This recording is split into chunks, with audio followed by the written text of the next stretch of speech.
Tyson, it's safe to say you were picking berries with that third goal of the night tonight. Just maybe take us through what you saw on that play and that wicked shot. Yeah, I think it was a great play by Rusty up top to kind of keep the play going. He made a good move, and I just started creeping down, and he made a good play to me, and I saw a little bit of a hole there, and I thought I'd try it out, and luckily it went in. You guys wrapped up your 5-game homestand. You guys talked about how important it was to make this a tough place to play. You guys go a perfect 5-0. What was it like to go a perfect 5-0 in front of these great Oilers fans? Yeah, it was awesome. Some games were not quite like how we would have liked them to be, but we got all 5, and it's great. Everyone got a chance to see their families. My grandparents are in town, and my son took in his first game tonight, so it was a good night. Can you talk about how this homestand sets you guys up for success into the rest of the season, because you guys are right in the thick of it when it comes to the playoff picture? Yeah, we knew this was going to be a big stretch for us, and we've done a good job in that room crawling back into it and putting ourselves in position to control our own destiny. So we know what the goal is in here, and we're going to keep pushing forward. Thanks, Tyson. Yeah, thank you. There's Tyson Barrie, a goal.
This is the Oilers TV live post-game show. I'm your host, Tony Brown. We're going to bring you some live post-game reaction here in the Oilers Hall of Fame room in Rogers Place after they celebrate a 6-3 victory over the New Jersey Devils. They go a perfect 5-0 on this homestand, and another big night from Evander Kane. What an addition he's been for this club. Now sitting on 12 goals, 8 assists, and 20 points in his first 23 games as an Oiler. We'll be hearing from him as well as forward Leon Draisaitl in just a few moments. Of course, they'll be followed up by head coach Jay Woodcroft. Stay tuned.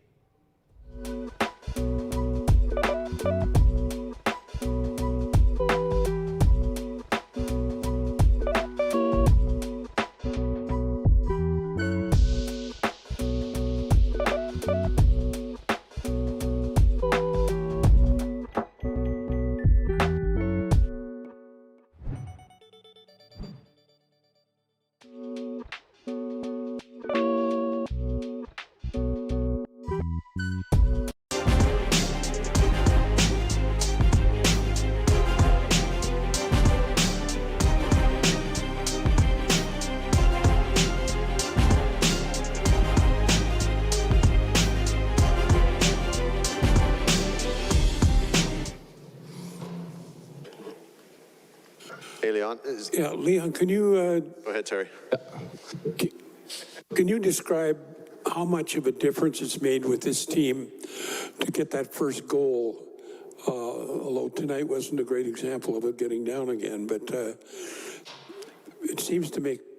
I mean, I think you guys are now 21-0 when you score first. Are you kind of feeding off of that a bit, or is there a difference? Yeah, I mean, it's very obvious. I think that you know, we like playing with the lead. I think it feeds into our game a little better. So it's very obvious that you know, that's a big part of our game. Obviously, it got a little away on us for a couple minutes there in the third, but you know, good teams find ways to win. So at the end of the day, it's 2 big points for us. Thank you. You guys running the table on a homestand, going 5-0, was that any significance to you guys, or is it just another game? How do you view the, you know, the achievement? No, it was a big stretch for us, right? Important games, some good teams in here. So this was a really good stretch for us, obviously. But that being said, we're focused on next game. We got two hard opponents coming up here in the back-to-back, so gotta make sure we're ready for that. So they come back and they take the lead in the third period. At that point, is it kind of just a matter of you guys hitting the gas and saying, all right, let's take care of this? Yeah, you don't ever want to let that happen, really, right? That's not ideal, but they got some shifty players that can make plays, and I think maybe we fell asleep for a second there, but yeah, I thought our team did a good job, grabbing it again and kind of pulling it back together. Leon, I know you just talked about it, but what are some of the qualities that you've seen from this club in specifics of your guys' game plan over this 5-game homestand that allowed you guys to come out 5-0? Well, I think we're just playing very connected hockey right now. I think everyone, knows their role. Everyone knows the system. Everyone knows the way that we want to play and the way that we can be successful and we can, truly beat any team. We're getting healthy, which helps a lot. But yeah, like I said, I think everyone's just kind of in their spots now, and hopefully we can stay healthy for the stretch run here. You talk about how big of a difference Evander Kane has been for this group since coming in. Yeah, he's been big for us. Obviously, he gives you a top 6 winger, right? So those are hard to find, especially with his physicality and the way he plays the game. Those are hard to find, hard to come by. So we're very lucky to have him. What about his touch around the net? Just seems to always bury when he feels like he should. Yeah, he knows how to score. I think that's the easiest way to do it, to say it. He finds the right areas. He knows how to score. He's done it for a long time. So yeah, he's been big for our team. Leon, there's no perfect games, right? In every game, you guys have, there's going to be some times where the other team gets to have the puck too. What we've noticed about your team is when you have a couple bad shifts or you give up some chances, you guys can grab it back a little better now, right? You're not very fragile. Like, a bad shift doesn't mean another bad shift. Is this a maturing process, do you think? Yeah, well, I think that part comes with a little bit of confidence as well, right? When you get a couple of wins in a row, you got a little streak going. You know that you can come back, or you can come back from a bad shift or from getting scored on. So I think we're growing in that area of the game, and it obviously makes us a better hockey team. Okay, gotta ask, you're the last guy we'd think would hit a ref like that because your head's up and you know where the puck's usually going. What happens there? Yeah, I mean, it's just really unlucky play. I hope he's okay. I obviously didn't mean to hit him. I have nothing against him at all, but yeah, I just hope he's okay. I'm gonna try and go see him here, find him. Leon, we were asking a couple of the guys about this yesterday, and this team is getting a lot healthier now and starting to round out your game as a team. Do you feel like the team's kind of coming together, or with the trade deadline Monday, maybe a piece away or something like that could really put this team over the top? Yeah, obviously we're getting healthy, which helps. We were missing some big-time players in our lineup, right, that eat a lot of important minutes. So, everyone's kind of slotted in where they're supposed to be right now, and we can't wait to get Nuggy back in there as well. And he's obviously a great player, and he's going to help us a lot. So, yeah, we just got to keep this rolling. Obviously, there's still a bunch of games left. So. We're just looking to get better each and every day. How do you guys view the trade deadline coming up Monday? Because, for every player that theoretically comes in, somebody might have to go, so that there's also that dynamic. But are you guys hoping that... Yeah, it's a weird time for everyone. I think for some players maybe a little more than for others, but we're focused on our game right now. We're looking to get better, and whatever happens. That's part of the business. I think everyone, I hope everyone understands that part.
been here for 23 games.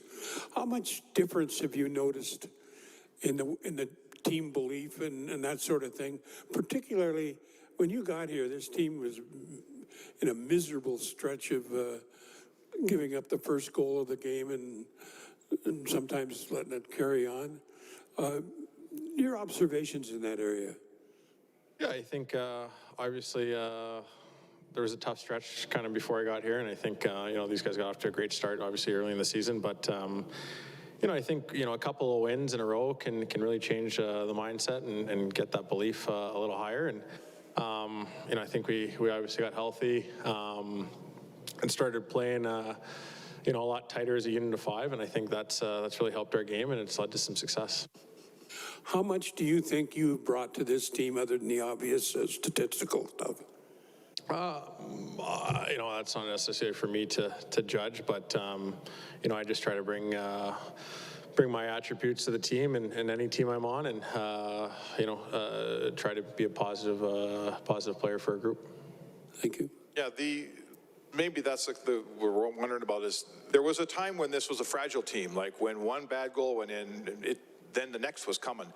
These certainly last couple of weeks, you let a goal in and it doesn't happen that way. You guys have the ability to really push back, get your game back together. Is that I don't know how you come across that. How do you get that way? I think it's just, believing. I mean, we can score goals. We know that. I think it's really just about playing a certain way and having the right attitude and staying with that attitude no matter, how bounces go in a game. And, you look at the third period, we come out, we know what we need to do, but they get a couple of bounces and take the lead. And, we stick with our game plan. We get pucks to the net. We turn up the heat a little bit and stay with it, and we're able to respond. So it's been a good homestand for the most part. I think it's you look at the teams we've played, you can say they're not very good, but those are tough games. And I thought it was a good test for our group, and now we go on the road. So you win 5 in a row. That's got to be good.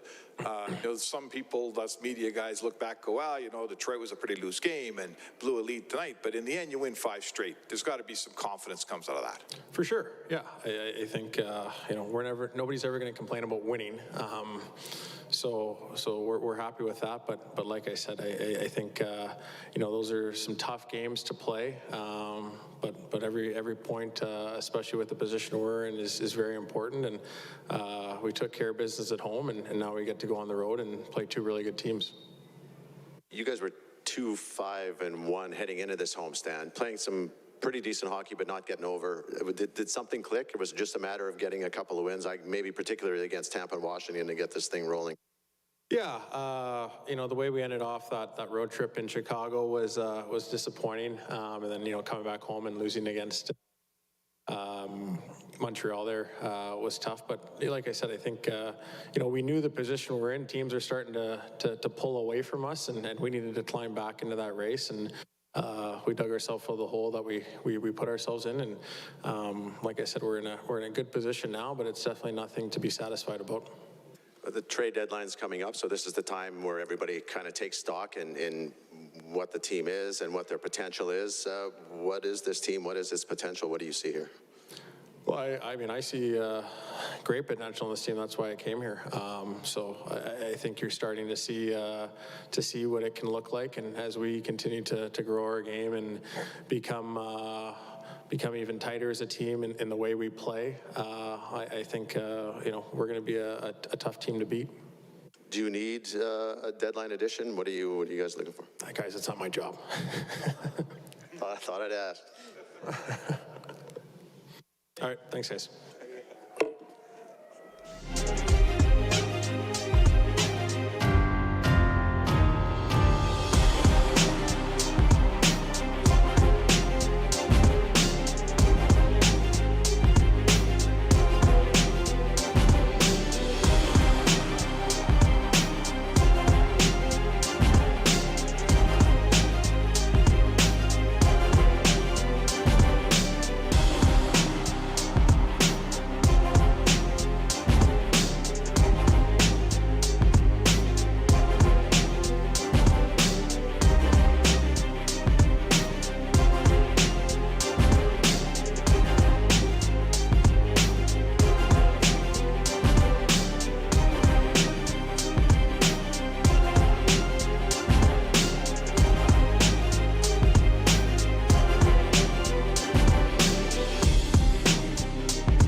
articulate this first goal thing and what a difference it's made?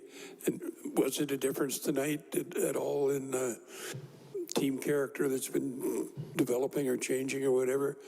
And you'd succeeded with the same sort of approach in Bakersfield when it came to starts.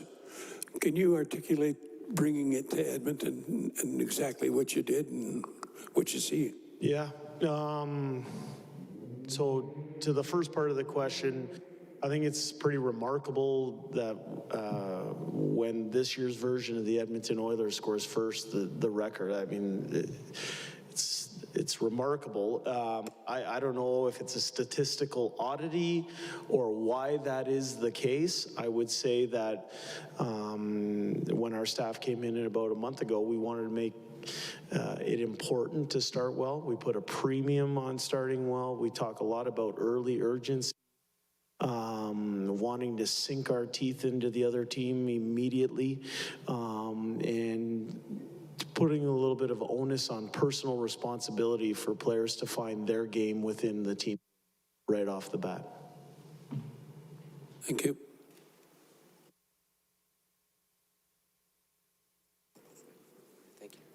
Jay, I would ask that you guys have, your team appears to sort of, I want to say toughen up. Like, we watched the team a lot of the time this year that when, you know, a bad goal went in or you had a bad stretch, it stayed bad. What we see certainly again tonight is you can have a bad couple minutes, but it gets good again. I don't even know what the question there is, but how's that happen? It's kind of a statement. It is a statement. Yes, it is a statement. Well, it wasn't according to script to give up 2 goals in the first few minutes of the third period there. There was some good fortune for the other team off the end wall and all that kind of stuff. But I like what our players were saying on the bench, how they were supporting each other, how their belief system didn't waver. I think when you talk about resiliency, and that is a word we want to describe our team as being a resilient team, what that comes down to is when there's a shock to the system or something bad happens, that you just don't abandon your structure or your way of being. And for our team to maintain our shape and continue to press forward, I thought that was a good sign and bodes well for us going forward.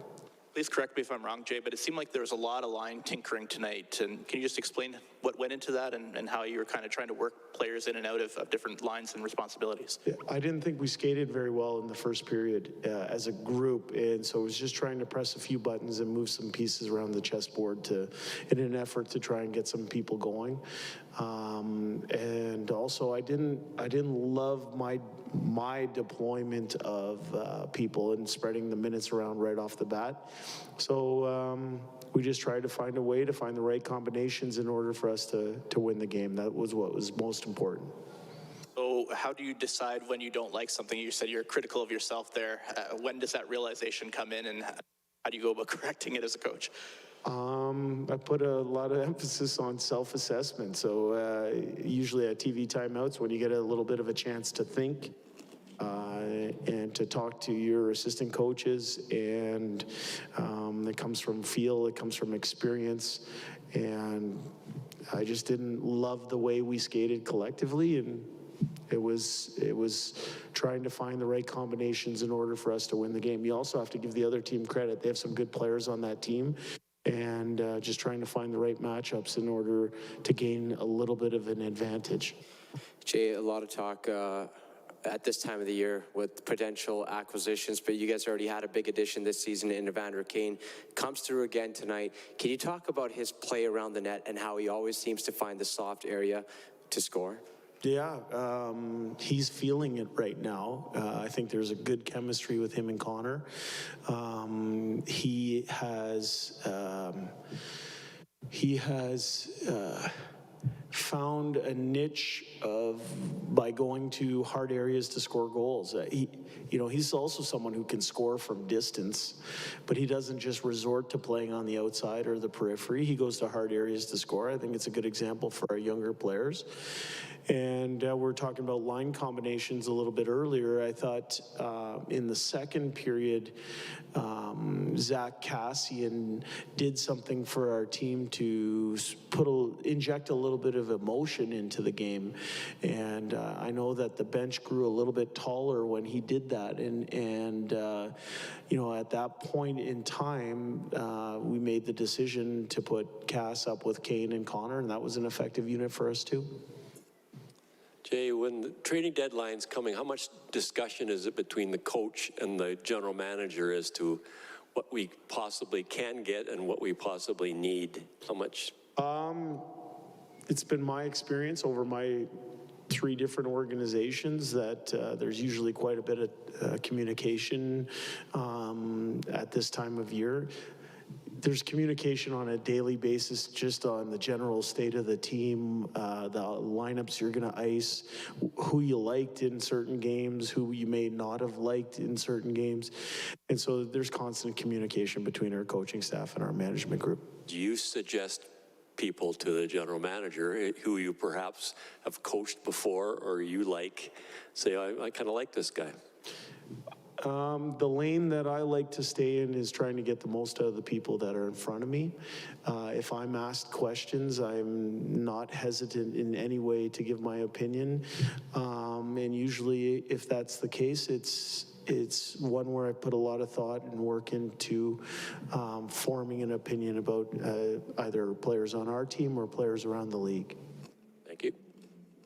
Can you speak to what you saw when you were an assistant coach here with Connor and Leon in particular that has evolved and changed to when you're returning as a head coach? Well, both of those guys were extremely young and finding their footing in the National Hockey League when I first was an assistant coach. They were both dominant players as young players, as we know. Their game has evolved. I said this the other night. I don't think Connor specifically and Leon specifically get enough credit for some of the things they do defensively and how hard they play the game. So I see 2 young men that have physically matured. I think their games have matured, and both of them are driven to be the best they can be. They're driven to be the best players in the world, and most importantly, they're both driven to win. And can you speak to that's included in there somewhere, I guess, but just how they've really embraced the leadership part of the game? Yeah, I feel good with them on the ice because I see them trying to do things right. Do they make mistakes? Even though they're the top players in the game, they still make mistakes on the ice, but they take ownership of those mistakes. They know when they can be better. They're constantly craving information to help them be the best that they can be. And they're hugely respected not only by the coaching staff here, but also by their teammates. And they are 2 people that are driving us forward. They're supported by some really good leaders in our room as well, guys like Darnell Nurse and some leaders who have gained experience in other organizations, guys like Duncan Keith and Mike Smith and those types. You know, I think where their game is at is in a good spot right now. They're trying to do it right on a night in, night out. If you look at their statistical past, particularly Connor, it seems like their last 25 games, there's an escalation.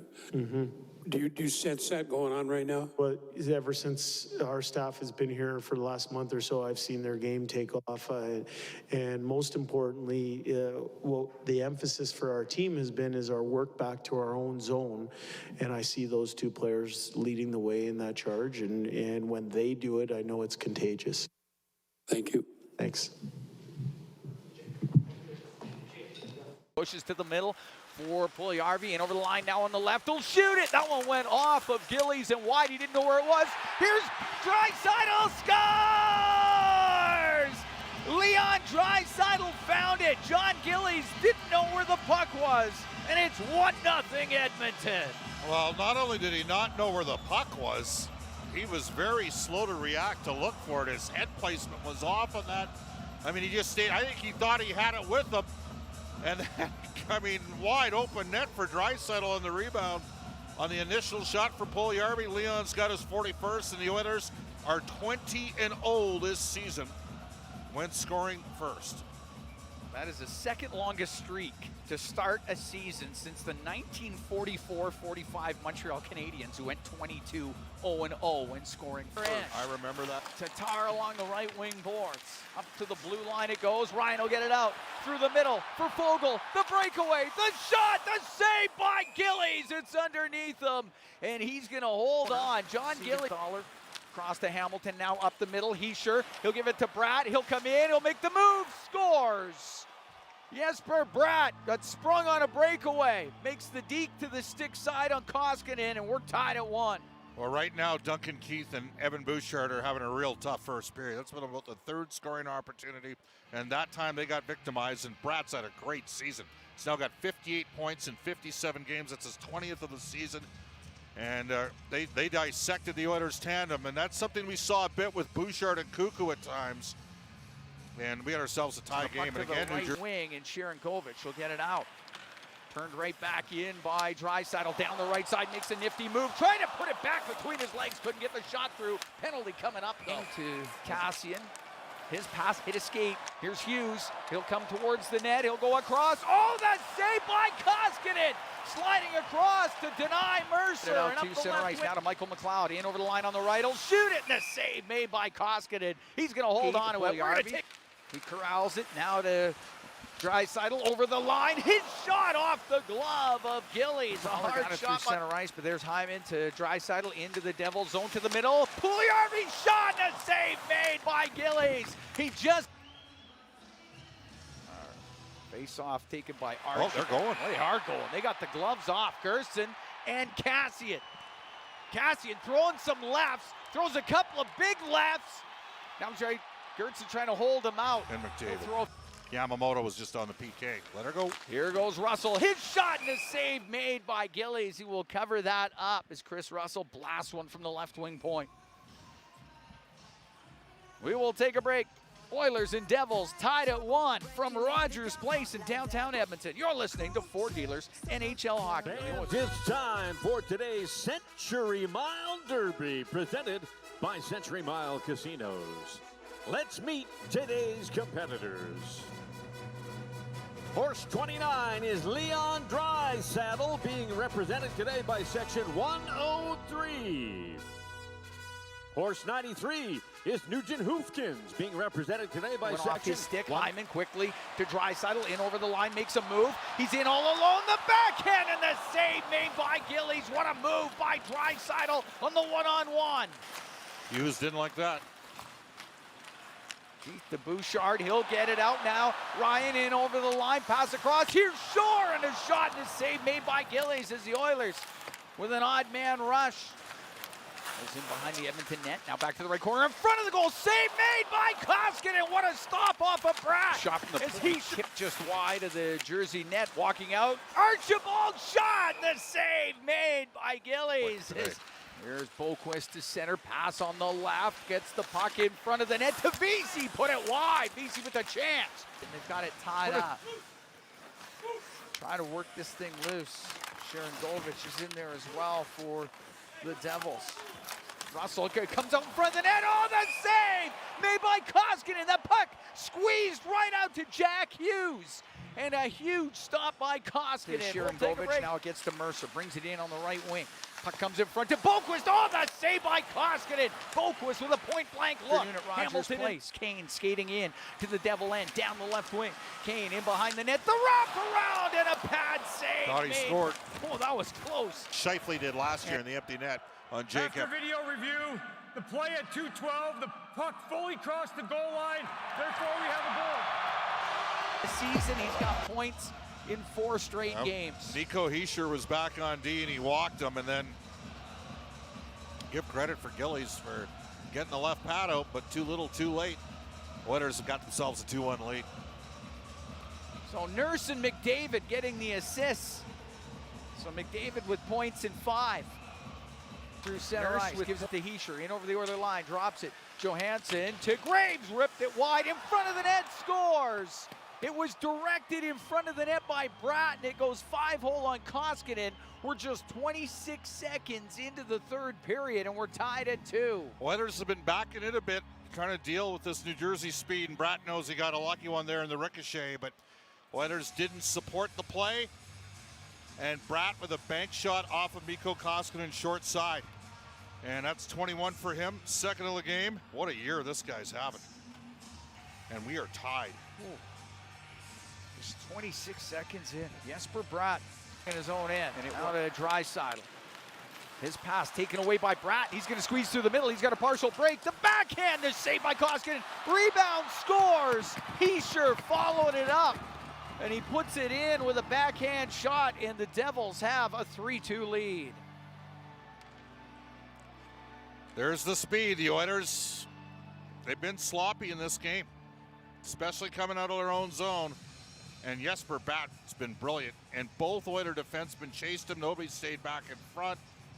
And Koskinen gets beat. But Leon Draisaitl was stripped on the play. And he sure benefits it. The Oiler end goes to the left wing corner, drops it.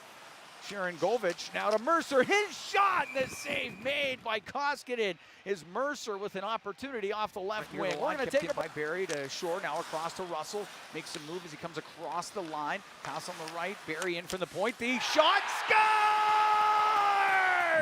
Tyson Barry! He roofs it short side from a sharp angle. And this game's tied at 3. Well, that's at least, I'd say, 1 goal each way that the goaltenders would like to have back. I don't think Koskinen would be happy with the second goal that New Jersey scored. And that's a goal where Barry should be able to put that puck past John Gillies. But he does, and the Oilers have tied it off an extended cycle in the O-zone. What a shot. It was a good shot, but it's an American Hockey League goal against. Either way, still tied at 3. 5 goals this season for Tyson Barry. Russell and Shore get the assist. 9-0 to the right wing point for Barry. Brings the puck to the middle on the blue line to Draisaitl in front of the net. Off the stick, save made by Gillies. That was redirected as Kane got his stick on it. Right wing corner. Gillies makes to McDavid in the high slot. He'll go over to the left. Pass the puck back to the point for Barry. Left wing to McDavid. Across, looking for Draisaitl, a loose puck, scores! Evander Kane gets a loose puck in the slot. It's a power play goal, and the Oilers are up 4-3. Well, it's the second of the game for Evander Kane. He's now got 12 as an Oiler in just his 22nd game. And terrific reflexes from Kane. He just swept it home. It went right, they're lucky he didn't hit the skate of Hyman in front. And the Edmonton Oilers have a 1-goal lead. 1 for 1 on the power play, and they've killed off 3 shorthanded situations. That pass was going across. It was supposed to go across to Draisaitl. It hit the skate of Michael McLeod, and went right to Kane. He was just in the right spot at the right time. That's the game for you sometimes. There's a degree of luck in hockey that's... Draisaitl to the left wing point. Nurse across to Ceci.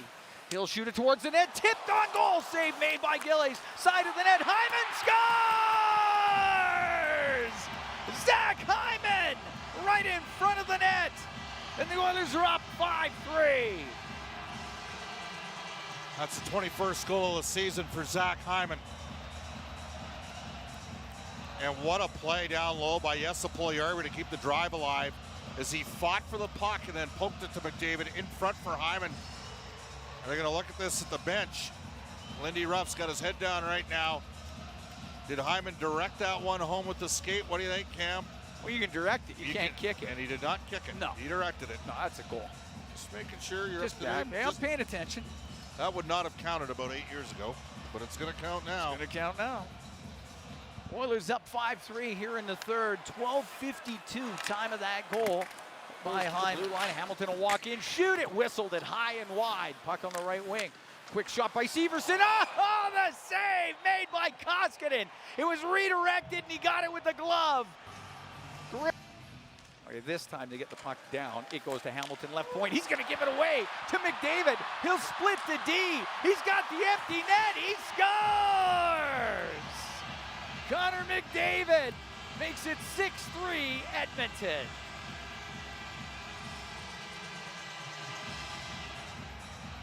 There you go. 18:34, time of the goal. And McDavid will get his 35th goal of the season. That gives him goals in 5 straight games. Not a bad homestand for the Oilers here. Not at all.